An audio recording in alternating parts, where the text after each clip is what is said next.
Support for IPR comes from Hands in Harmony, a therapeutic healthcare facility with a splash of spa and a team of holistic healers to help in the quest for health, harmony, and happiness. Cedar Rapids and Mount Vernon. Classes, massage, and more at myhih.com. It's Talk of Iowa from IPR News. I'm Charity Nebbe. Reverend Ray Dial is a retired educator, and he's current pastor at Bethel AME Church in Iowa City. He has touched the lives of thousands of Iowans, but he may be best known as the man who taught Pulitzer Prize winner Nikole Hannah-Jones the significance of the date 1619 and urged her to give journalism a try. He taught at Waterloo West High School back in those days. He has lived Black history, taught Black history, and continues to inspire Iowans to strive, think, and ask hard questions. Reverend Ray Dial, welcome back to Talk of Iowa. Well, thank you, and thank you for inviting me and having me back. So I want to talk about you. Where did you grow up? I grew up in Los Angeles, but I was born in Magazine, Alabama, a suburb of Mobile, and it just so happens that that bay is where the last slave ship entered the United States, and its descendants live in that area still. I'm not one of those descendants, but I like to make that, at least I stood on the soil where they stood. Yeah. And my family moved to Los Angeles when I was before kindergarten, so from my K-12 experience was Los Angeles, California. All right. And then just to put our world in context, your great-grandfather was born into slavery? Mm-hmm. Yes, he was. His people refer to him as Uncle Joe Harrison, and he was born into enslavement. And so I always tell people that my mother, when she would hold her grandfather's hand, she was holding the hand of somebody who had been enslaved, and he built a little church there in Pachuta, Mississippi, which is like 20 minutes south of Meridian. The church is still there, and he built the first school for Black children there next to the church, and the school is physically not there, but now it's like they have a mobile home that's a little community center. Wow. So I love that because it does help us put into perspective how recent the history of slavery in this country is. My mother passed in 2015, but before that, to think about, if I held my mother's hand, I'm holding the hand who held the hand of somebody who had been enslaved in this country and could speak to his experiences. And and even her experiences growing up in Mississippi, where they finished a little grade school, they had to go to Meridian and live in a boarding house to finish high school. And then my other aunt who was there with her and my uncle became a school principal, and my aunt was one of his teachers before they set the school on fire that he was the principal of, because he was helping Black students leave Mississippi and go to other places to go to college, and that didn't sit well with the white community. And so members of the community lit they set the it school on fire and burned and it to the ground. It was, and that's kind of how we ended up in Los Angeles, with him looking for other work, and ended up in San Jose, and my aunt coming. Everybody's trying to leave Mississippi and go to California. Right. To live in a place that felt safer and more equal. Yeah. Although we know equality is a sliding scale. So you grew up mostly then in Los Angeles. How did you get to Iowa? I went to the high school I was in, Manual Arts High School, probably about 8 blocks from the University of Southern California, which is like right across the street from the LA Coliseum. We had a recruiter come from Central College, and like most high school seniors, if you sign up, you get to get out of class to go hear the recruiter. So I signed up for every recruiter. And that's just smart. That's great. It painted a good picture of the school, and I'm like, that can be fun. Had no idea where Iowa was. Thankfully, a friend of mine from college, her aunt worked with my mother, And she said, yeah, I know where Pella is. My niece is there. And my mother said, okay, you can go. But, we're talking about 1973. And so no cell phones, none of those kinds of things. And so far from home. Yeah, I took the Greyhound bus, left on Tuesday at 1, got there Thursday at 1. Because we tried, you can fly. And couldn't get an airline ticket from L.A. to Pella. Didn't know about Des Moines. Barely knew about Iowa. Right. And then tried the train. You couldn't get on the train and go to Pella. And then finally my mother said, if the bus don't go, you can't go. So I took the Greyhound bus, and it was like I think with tax, it was like $61. Wow. So you came to run on the cross-country team? I actually was there on a forensic scholarship. I was on the debate team. I ran cross-country in high school and loved it, and got to college, and I don't know if I want to work that hard. And I ended up running cross-country because I saw some guys in the bookstore, and they were runners. And I said, can I come work out with you guys just for fun? And they said, sure. And next thing you know, I was on the team and ran for 4 years. And it helped me survive Iowa because you had this camaraderie group, and you're outside getting as used to the weather as you can get. Yeah. Otherwise. I'm sure the winter was a shock. Oh. But speaking of shock, I mean, it must have been culture shock, too, to come from Los Angeles to Pella. How many Black students were at Central College when you were there, do you think? Well, I'll start it in reverse. No. In high school, my K-12 experience, I had 0 white classmates. I went to L.A. Unified Schools and, traditional schools, large schools. So when I got to college, it was the first time I ever had any white peers. And there were probably 45 Black students at Central at the time of the 1300. And I was president of the Black Student Union for a while. I was the treasurer because I figured out that being the treasurer had more power than being the president of the Black Student Union. But didn't know, had no white colleagues. My K-12 experience was unique for me and for them, just getting used to, this is different. Now, fortunately, you get a chance to ask questions of one another in the dorm that normally you wouldn't get to ask, but it was because it's such different. an intimate setting. Yeah. Being thrown together, living together. Yeah. And my first roommate, Dean Ellman, he was from New Jersey, and he would always ask me, why did you go east to go to school? So why did you go east? And I'm like, go east? I went to the Midwest, and I would always ask him, and he said, well, I wanted to go west, but why'd you stop here?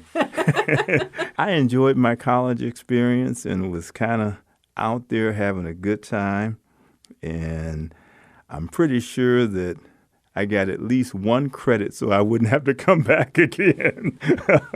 But I had a good time, and kind of Dean would help me understand some of the stuff about the weather. Because first snowed, I didn't go to class. And he said, oh, you didn't go to class? It's snowing. He said, you didn't even go to the dining hall. I said, yeah, but I'm going to wait till it stops. He said, you're going to starve to death because it's not going to stop for a long time. Oh, no. So you have a history of teachers in your family. What drew you to education? It actually was kind of a political thing. I'm running cross-country at Central, and the cross-country coach, Bill Herzog, was also an education professor. And they were trying to recruit more Black students into the Student Iowa State Education Association. So I'm home on Christmas break, and he calls me and said, how'd you like to go to New Orleans for a week for free? Sure. And that was where they were having the Student National Education Association National Conference. And so I agreed, went there and enjoyed the conference, and actually got elected at that meeting to the Student National Board of Education. So I served on that as a member on the national board from my first meeting. And that's kind of what got me into education. So I made those connections and graduated with a degree in political science. but also certified to teach government, United States history, world cultures, economics, and a couple other things. Wow. Well, I mean, you clearly became truly passionate about education. When do you think that happened? It was really the first year that I was teaching, because I started off in Waterloo at Expo Alternative School. And now when you hear alternative schools, people think about schools for students who have discipline issues. But in Waterloo, it wasn't a disciplinary school. It was a school for students who really wanted to go to school but had so many social issues pulling on them. They may have had children. They may have had to work to help their family. And for many of them, they had issues. They smoked. And in the 1970s, a lot of people smoked. And in school, you could smoke across the street. But if you were smoking on campus, you got in trouble. Well, at Expo, they allowed students to smoke so that they could finish their education. And working with those students who didn't fit but wanted an education, I kind of like helping people make it who everybody else kind of given up on. And they weren't dropouts. They were kind of pushed out and pulled out. So it was your job to engage these kids and help them graduate.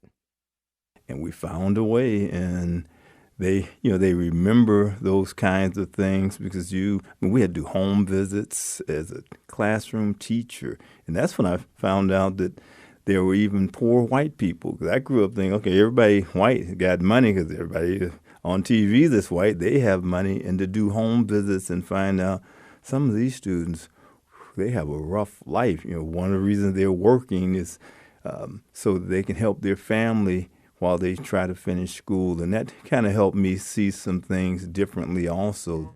It helped me have a greater appreciation for other people, too. We're going to take a short break. We'll be back in just a moment. I am talking with Reverend Ray Dial. We are talking about his life and career. He may be best known as Pulitzer Prize winner Nikole Hannah-Jones's teacher. He's the one who handed her a book that she read and learned the significance of the date 1619. He also encouraged her to give journalism a try and facilitated that as well. We'll talk about that in a little while. He is the current pastor at Bethel AME Church in Iowa City. We'll continue our conversation in a moment. This is Talk of Iowa. Support for IPR comes from Hands in Harmony, a therapeutic healthcare facility with a splash of spa and a team of holistic healers to help in the quest for health, harmony, and happiness. Cedar Rapids and Mount Vernon. Classes, massage, and more at myhih.com. Black perspectives haven't always been centered in the telling of America's story. Now, we're taking center stage. Introducing NPR's Black Stories, Black Truths, a collection of Black-led stories from NPR's podcasts. Search NPR Black Stories, Black Truths wherever you get your podcasts. It's Talk of Iowa from IPR News. I'm Charity Nebbe. With me today is Reverend Ray Dial. He is a retired educator, and he's the current pastor at Bethel AME Church in Iowa City. He grew up mostly in Los Angeles, came to Iowa for college, went to Pella Central College, and really never left. He is a retired educator. As I mentioned, he taught for many years in Waterloo, Iowa. He was a school principal, and then he was called to the ministry, and he has done that work for many years as well. And so we were just talking about your early time teaching in Waterloo. When you looked for a job as a teacher right out of Central College, you only applied in 3 different districts, right? Tell me about that. I applied to Waterloo. There were some black students at Central College, and so I knew it was black people in Waterloo, black people in Des Moines, and black people in Davenport. And I wanted to be in a community with a large black population, and so that's where I sent out resumes. And Don Hanson, who was the associate superintendent of schools in Waterloo at the time, and he hired me. He took that chance, and it was so strange. Don is a moderately conservative Republican, and I've never been considered moderately conservative, and I've never been a Republican, but he and I got along because it was he wanted that kind of energy. He obviously saw my resume, my work with teacher unions, and this was during the time when collective bargaining was really getting strong in Iowa. And he even told me, he said, when he hired me, he said, there probably will be a day when we'll be sitting across the table from one another negotiating.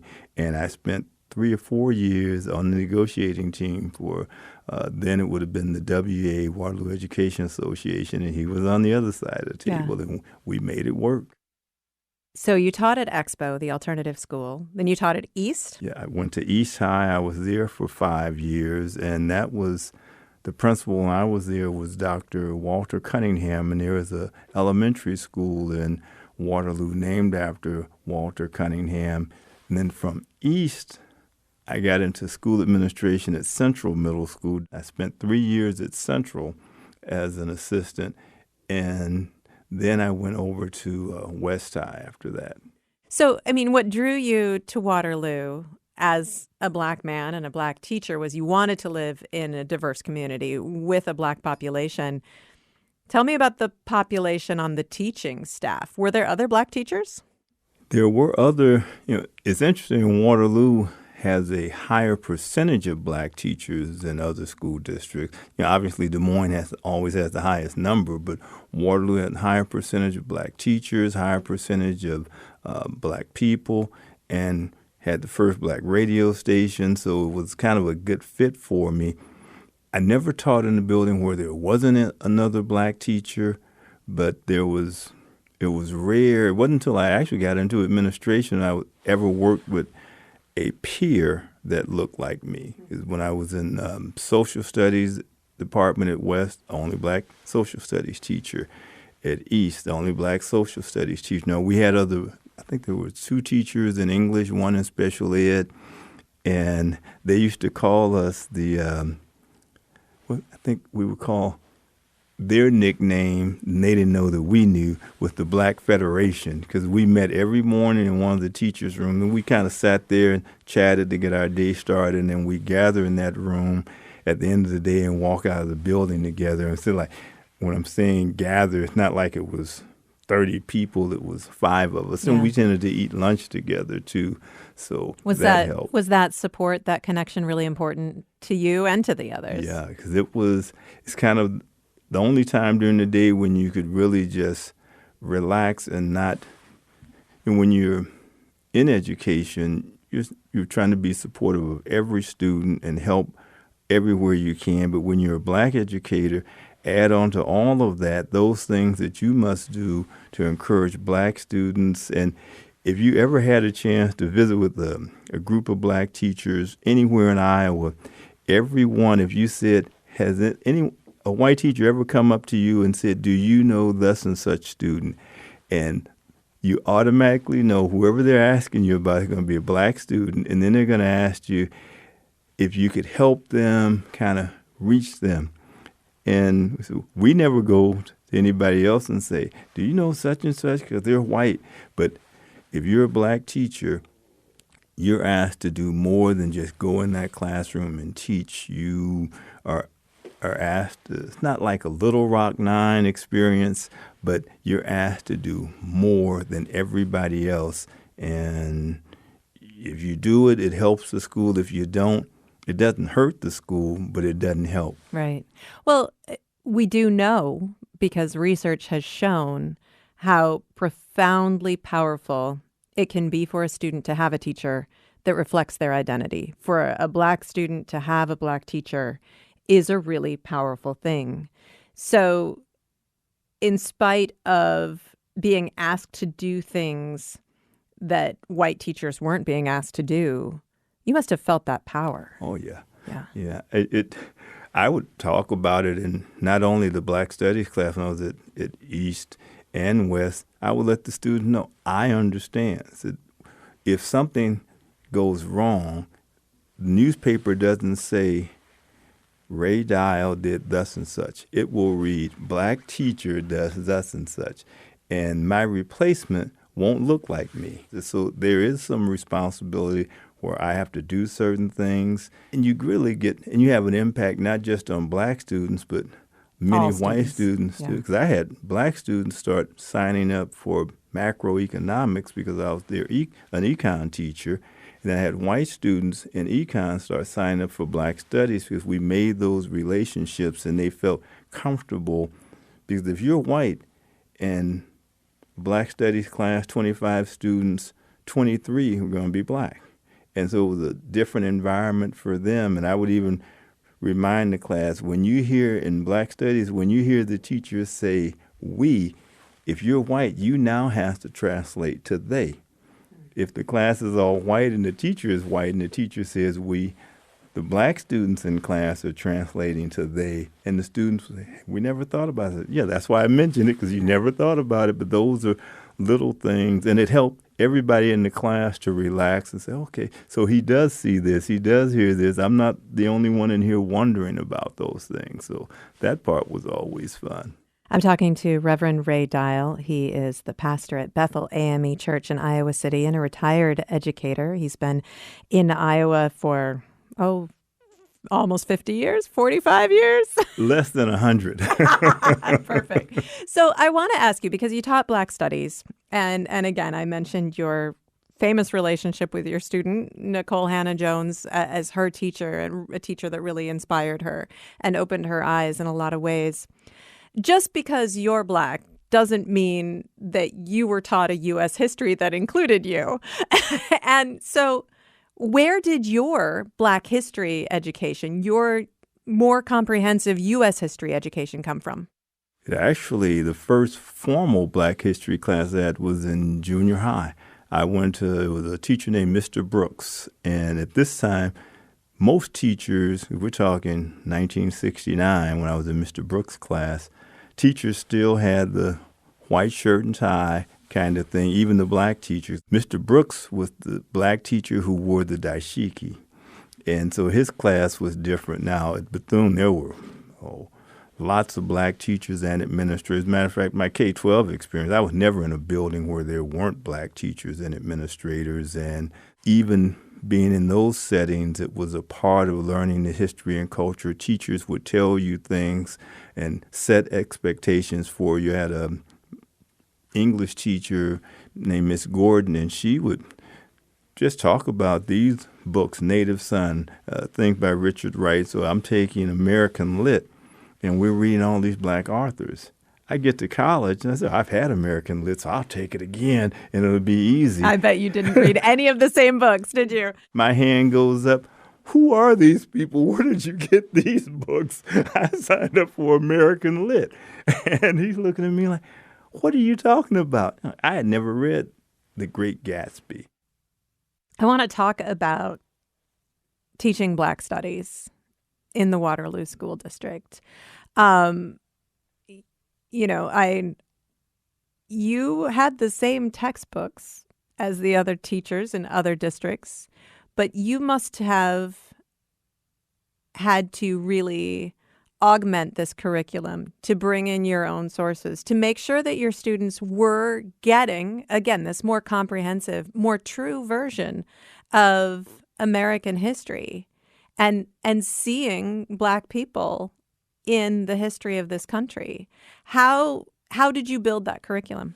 A lot of it, even when I was teaching, quote, traditional U.S. history, I always made it a point to ask students to try to think of things from another perspective also. If you're, now we'll use the term First Nation, you're a First Nation person, how did you consider it settlement?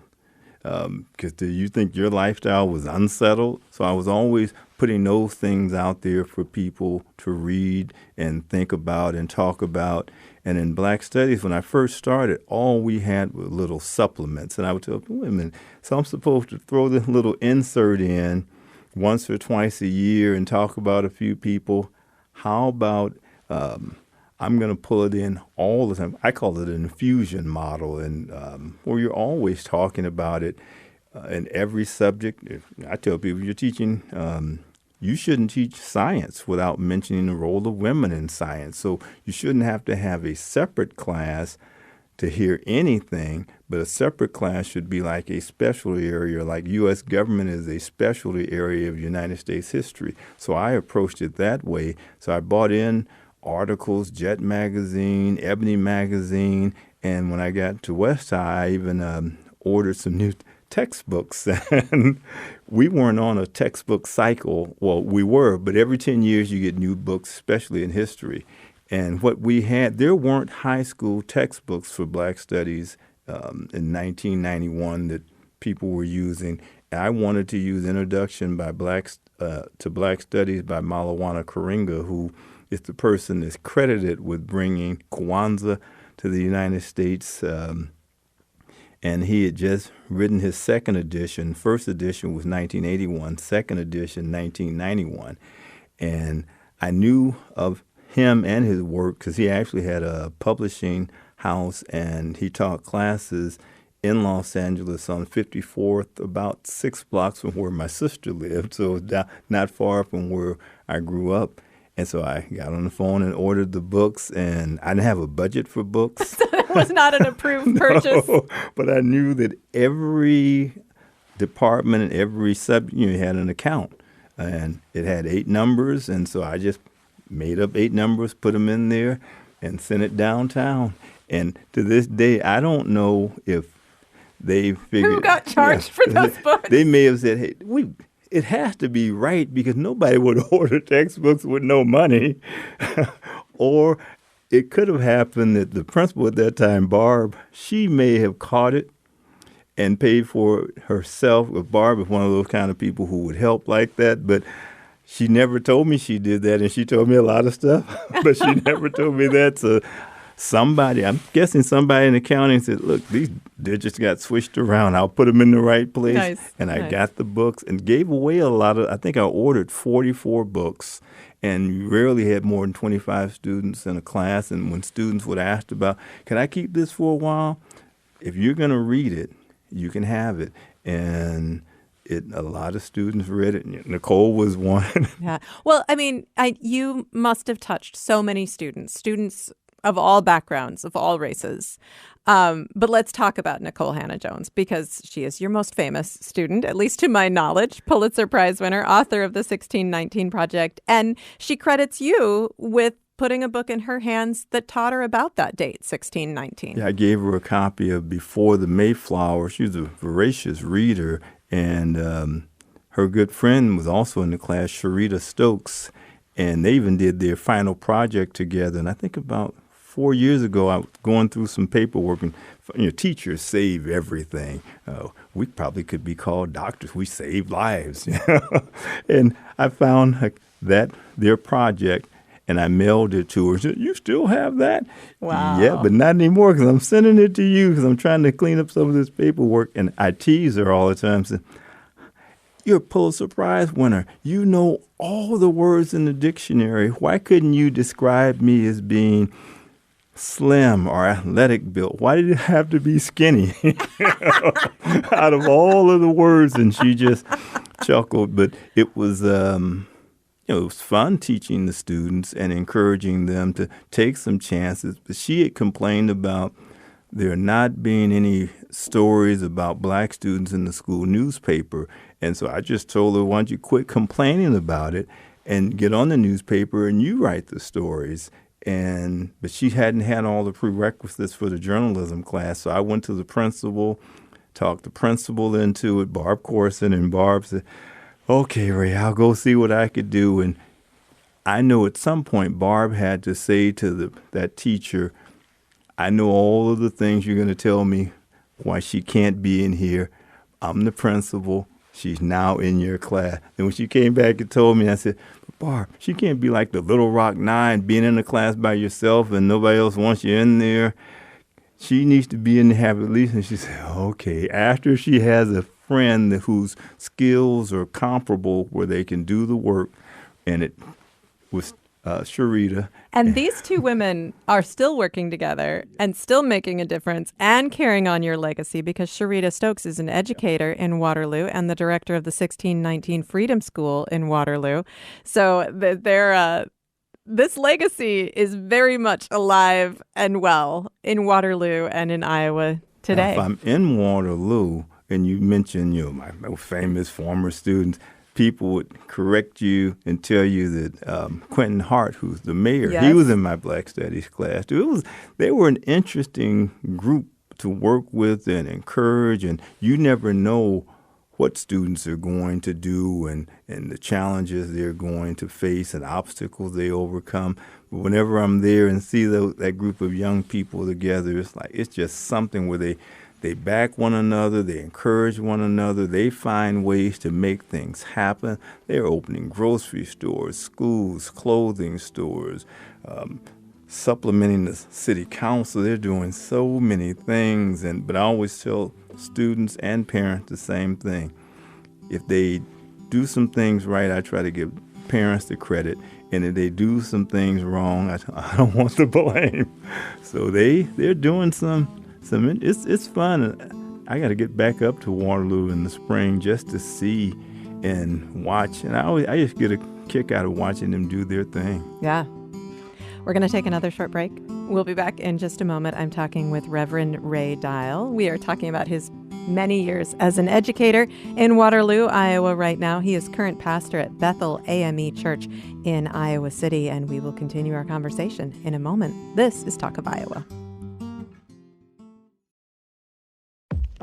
Black perspectives haven't always been centered in the telling of America's story. Now, we're taking center stage. Introducing NPR's Black Stories, Black Truths, a collection of Black-led stories from NPR's podcasts. Search NPR Black Stories, Black Truths wherever you get your podcasts. It's Talk of Iowa from IPR News. I'm Charity Nebbe. With me today is Reverend Ray Dial. He is a retired educator and current pastor at Bethel AME Church in Iowa City. He may be best known as Nikole Hannah-Jones, Pulitzer Prize winner's teacher. At least that's what we've heard the most about him nationally. He put a book in her hands that taught her the significance of the date 1619. He also urged her to give journalism a try. And just before the break, we were talking about this group of students that you had, that so many of them have gone on to do really great things and to invest in the community of Waterloo and really make a difference in the community as well. Before we move on, though, I want to ask about the newspaper that Nikole Hannah-Jones and Sharita Stokes started together, because you encouraged them to get on the school paper at West High, but then they started their own underground paper. Tell me about that.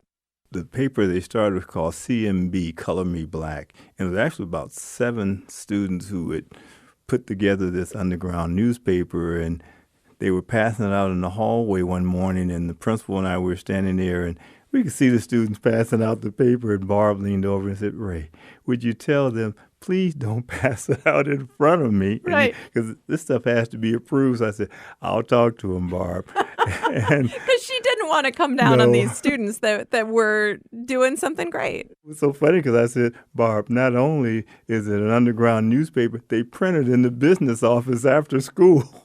And she said, "Well, I'm glad I have some students with gumption." She had my back on a lot of issues where I was able to help some students get some things done, and it was because she had my back. I want to bring Barbara Corson into the conversation. She was the principal at West High when you were teaching at West High. And Barb also spent many years, 33 years, teaching at West High, first as an English teacher and then later as an administrator, and the first woman in administration at West High. Barb, welcome to the show. Well, thank you. It is wonderful to have you here. And Ray loves to tell stories about you. We revisited the story about the underground school newspaper. But tell me a little bit about what it was like to have Ray Dial working for you. Well, in the first place, I always enjoyed him. We always seemed to have fun, and we were able to kind of laugh a lot. But the administrator's job, among many other jobs, is to have an orderly environment. And in my opinion, the underground newspaper was not disrupting the environment. And I think the people doing it had a great need to have it. So I was kind of like, don't tell me too much about this, because I don't want to be put in the position to have to do something. Well, and Ray, you give Barb a great deal of credit. You don't feel like you would have been able to do the work that you did for another principal? No, because Barb gave me enough latitude to push the boundaries, to help the students. And there would be times when I may be doing something that's kind of on the edge that a principal would say, I don't want that done. And she said, well, let's go with it and see how it works out. And I've always wondered, like, how many Bear aspirins she had to take because I was teaching there. But she always made me feel like it was safe and comfortable and it was working. But once I became a principal, I thought about, well, I know I had to give her a lot of headaches. But we couldn't have gotten it done. I couldn't have helped the way I helped if she hadn't had my back. Well, and Barb, I mean, you must have felt the importance of the work that Ray was doing at West High, or, Oh, yeah. or you wouldn't have been so supportive. Right. We usually ran between 1,600 and 1,800 students, and I think we were running somewhere around maybe 1,600 at that time. And we were running, I think, about 20% Black minority. But we had very, very few Black minority teachers, Ray being, I think, maybe the only one at that time. And that's just not good, you know. These students need models to model on. And I have always admired Ray. He was an asset to the community in addition to being an asset to West High. He was the assistant pastor at Payne United Methodist Church. And the few occasions I went there to hear him speak, you know, he was very highly thought of in that community, very much so. The complaints would go to her and not to me, and she handled it. And like I said, I knew I couldn't have gotten by if she hadn't been there and fending off some folk. It was interesting, fun, and energetic. She would always tell me this had to be a good day because I've had Black parents screaming at me saying my children aren't treated fair, and white parents screaming at me saying that I'm letting the Black students do whatever they want. So I had to have a good week. I must be doing it right. It was stressful at times, but really, seriously, having Ray there was such an asset, and I always could speak comfortably with Ray, and we could kind of talk things over and decide the best path forward. A few minutes ago, we were talking about some of the outstanding students, and I'm sure there were many, many outstanding students over the years. But, I mean, Barb, you were there for many years, so I'm sure there are so many students who stand out. But it does sound like you and Ray together really made it possible for some of these exceptional students to soar. Do you feel like that's your legacy? I don't think I really have a legacy. You know, I've been retired a long time. Well, I think you both have a legacy. I just know that in my mind, I knew what was important, and I did my best to get us there. That's all I can really say about it. You know, a lot of the students over the years, when I would let them know that the only reason I was able to do this is because Miss Corson had my back, and we didn't know that. Well, a lot of stuff you wouldn't know is that, and there are days when I would think like, boy, I wonder if I'll be able to go to work tomorrow, and I just picture myself with a sign saying, "Hungry will teach for food." Well, I think, now I don't know, Ray can correct me on this, but, you know, Nikole was a good writer even in high school. Mm-hmm. And I think at the same time that she was instrumental in the underground newspaper, I'm pretty sure, not 100%, but wasn't she also writing for the Spectator, Ray? Yeah, I'm pretty sure she was. Remember when I had to come to you for you to go to the newspaper faculty member to put her on the newspaper because she was one class or something that she hadn't had that they felt was necessary. And finally, you just had to kind of let them know she's going to be on the newspaper.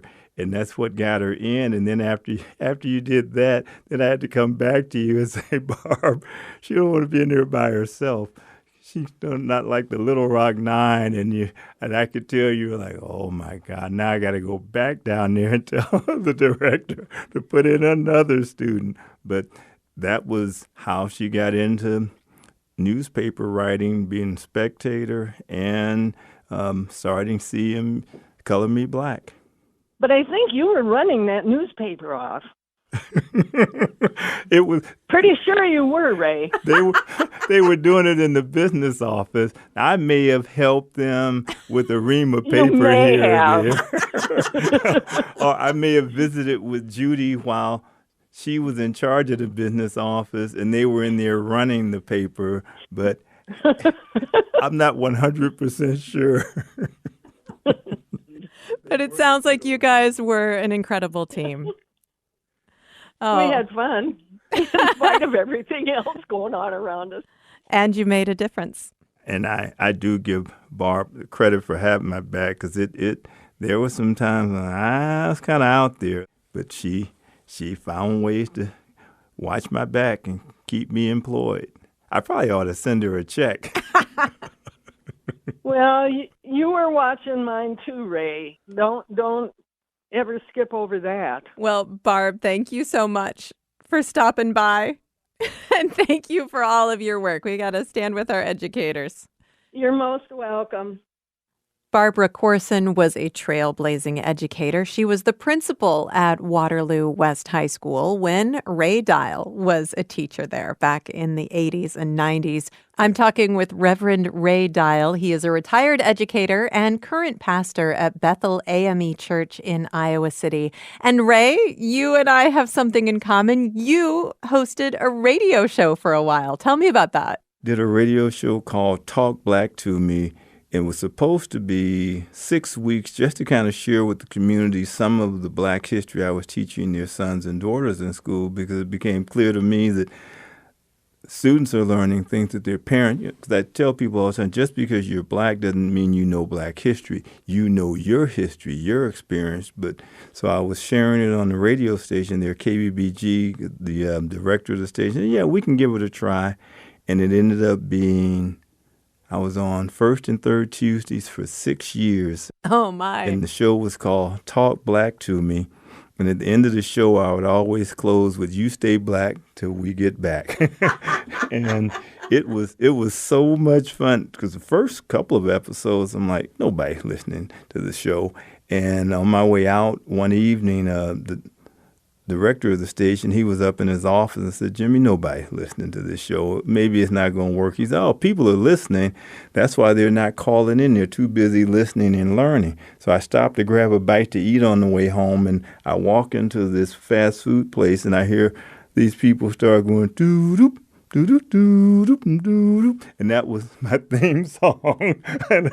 And people said, "Yeah, we listen." They were telling me, they gather in different places and listen to it together, and it was fun. You are such a humble guy, but this just gives me goosebumps to think about how powerful that was for people to hear you sharing this history that they had never heard before, that reflected their heritage. I mean, that is so big. The fun thing about it, too, is that you have a chance to help some people also take some chances and some risk and ask some questions, because I would give the students assignments to take home, and then I would say some of those same things on, like, one of the things I always told students to interview the oldest living member of your family. And many of the Black families in Waterloo came from Mississippi. And these students would come back telling you about the things that their ancestors did in Mississippi. And they were part of this march or that march, and that's part of how they ended up in Waterloo. When you take this kind of statement, if you have this job and they see you in this march, you don't have that job anymore, and those kinds of things.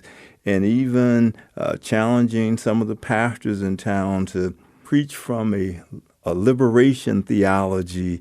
And we dabbled in politics with, how should you vote? Well, first, you ought to vote, and who should you vote for? I worked on the Jackson for President campaign, but it was fun. I never thought it was like earth-shattering. It was just an opportunity to be on the radio and share with some people some things from a Black perspective, because that perspective didn't exist on regular television and on other radio stations. Wow. You made such a difference as an educator, but you felt called to the ministry. Tell me why it felt important to you to leave education.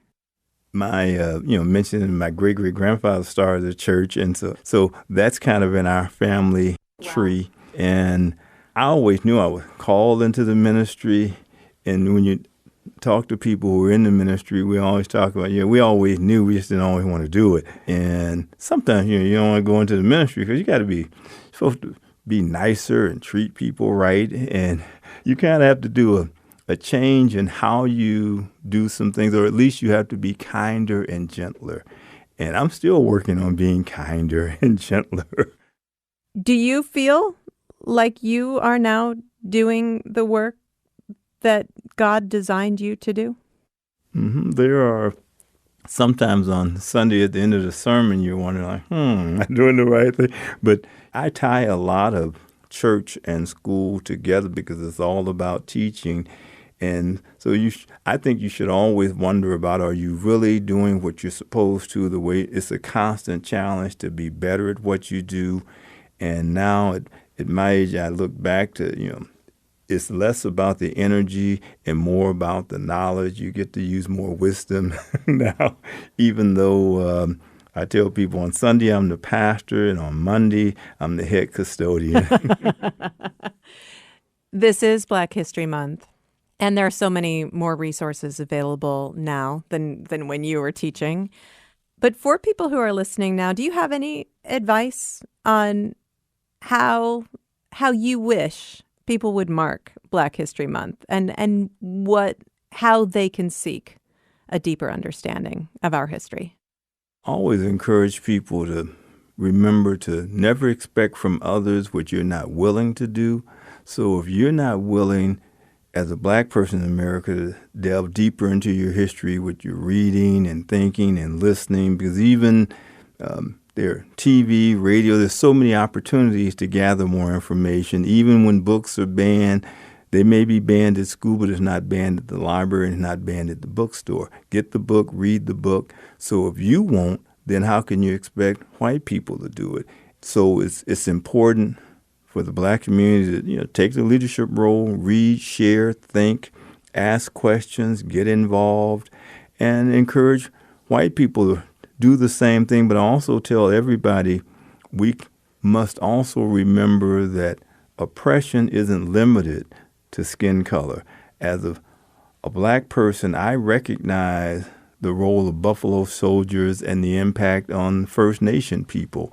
And if I cannot appreciate what they went through, how can I expect them to appreciate what I go through? So never expect from others what you're not willing to do. Yeah. So, right now you're talking to a largely white audience. What do you want white people to do this month? Again, with the reading, and then ask questions. And if people read and ask questions, but just have the courage to say, I don't know and I want to know. And students should be doing that. Teachers should be doing that. Preachers should be doing that. Politicians should be doing that. And when you do those kinds of things, you develop more of a feeling and compassion for other human beings. And when you have that kind of compassion, things always get better when you care. Reverend Ray Dial, thank you so much for talking with me today. Well, thank you for having me. It's been my pleasure. Reverend Ray Dial is a retired educator now and current pastor at Bethel AME Church in Iowa City.